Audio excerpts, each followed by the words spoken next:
Hola a todos y bienvenidos. Hoy nos metemos de lleno en un tema que, la verdad, es fascinante. Vamos a viajar a ese momento exacto en el que la humanidad decidió girar la vista y dijo, oye, ¿y si usamos la ciencia para intentar entendernos a nosotros mismos, a nuestra sociedad y a nuestra economía? Y todo empieza con una pregunta que es la clave de todo esto. A ver, ¿de verdad se puede aplicar la ciencia con sus reglas y sus métodos a algo tan, bueno, tan desordenado, tan impredecible como somos los seres humanos en sociedad? Pues de eso va todo. Esa es la gran pregunta que vamos a intentar desentrañar. Vale, pero para poder responder a eso, lo primero es lo primero. Hay que poner las cartas sobre la mesa, entender las reglas del juego.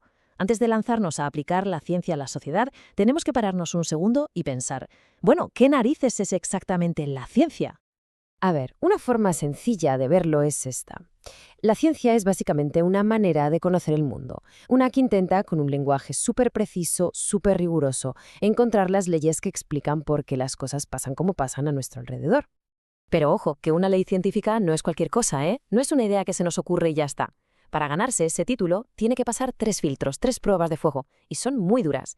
Primero, tiene que describir lo que pasa. Segundo, y esto es clave, se tiene que poder comprobar. O sea, tenemos que poder observarlo y decir, sí, es así. Y tercero, la prueba definitiva, la más complicada, tiene que ser capaz de predecir lo que va a pasar.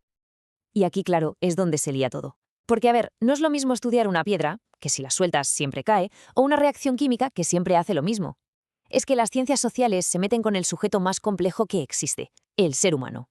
Una persona con libre albedrío, que, oye, a lo mejor hoy reacciona de una manera y mañana, ante lo mismo, de otra completamente distinta. Ese es el reto, el gran desafío. Bueno, pues vamos a viajar en el tiempo para ver el contexto, porque para entender por qué nacen estas ciencias es que es fundamental ver qué estaba pasando en el mundo en ese momento. Y lo que estaba pasando era una auténtica revolución. Aquí estamos, finales del siglo XVIII. Y cuando digo cambios, no me refiero a cambios pequeños. Hablamos de auténticos terremotos sociales que lo pusieron todo patas arriba, que reventaron los cimientos de cómo se había entendido el mundo hasta ese momento. Es que hay que imaginarse el percal. De repente, ¡pum!, dos bombazos históricos que lo cambian absolutamente todo, y casi al mismo tiempo. Por un lado, tienes la Revolución Francesa, que básicamente dinamita todo el sistema político y social de siglos. Y a la vez, o casi, arranca la Revolución Industrial, que cambia de arriba abajo cómo la gente vive, cómo trabaja, cómo produce, todo. De repente, las viejas explicaciones ya no servían para nada. Hacía falta un nuevo manual de instrucciones, y con urgencia. Y es justo ahí, en medio de todo ese caos, de esa necesidad brutal de intentar qué estaba pasando, de donde surgen dos nuevas ciencias, dos herramientas intelectuales potentísimas para intentar poner orden, la sociología y la economía.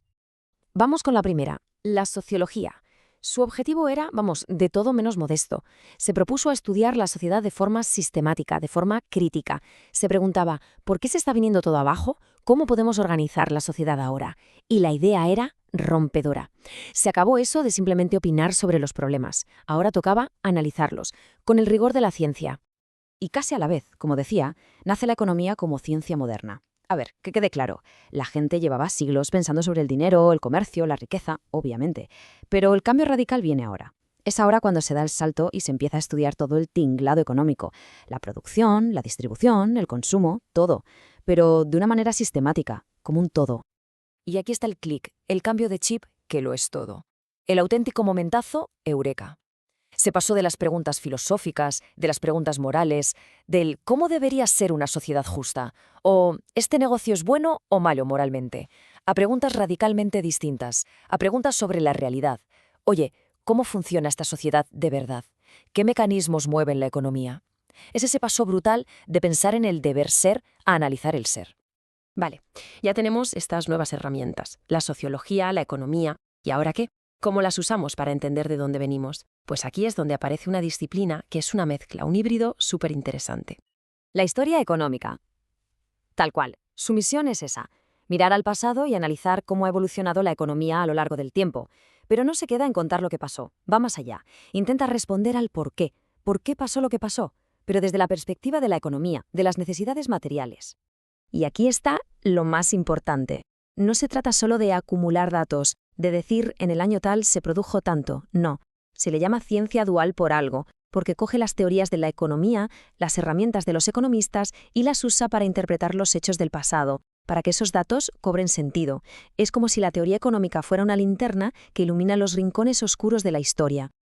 Mirad, un ejemplo clarísimo para que se entienda, un hecho histórico. En el siglo XVI, en España, los precios se dispararon, hubo una inflación tremenda. ¿Por qué? Bueno, pues la historia económica no se queda en el dato, aplica una teoría económica, la teoría cuantitativa del dinero. Y dice, un momento, es que en esa época estaba llegando una cantidad bestial de oro y plata de América. Eso hizo que hubiera mucho más dinero en circulación y, claro, los precios subieron. Se ve, la teoría explica el hecho.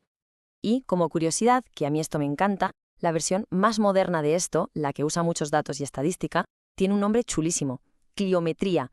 Viene de Clio, que era la musa de la historia en la mitología griega, y de metría, que es medir. O sea que literalmente significa medir la historia. Me parece genial. Bueno, y ya para ir cerrando, todo esto que hemos contado, todo este nacimiento de nuevas ciencias, no fue solo una cosa de 4 intelectuales en sus despachos, ¿eh? Fue mucho más. Supuso un cambio radical en la forma en que la humanidad se veía a sí misma. Si nos tenemos que quedar con una idea, que sea esta. El nacimiento de la sociología y de la economía fue un antes y un después.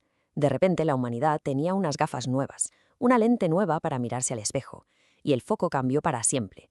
Pasamos de imaginar mundos ideales a arremangarnos y tratar de entender, con las herramientas que nos da la ciencia, el mundo real, el de verdad. Y claro, esto nos lleva a una última pregunta, que la dejo ahí para la reflexión, porque si estas ciencias no nos dan una única verdad absoluta, sino que nos ofrecen diferentes puntos de vista, diferentes paradigmas que muchas veces chocan entre sí, entonces la pregunta es, ¿cómo elegimos nosotros las mejores gafas para mirar nuestro mundo? ¿Cuál es la mejor lente? Ahí lo dejo, nos vemos en la próxima.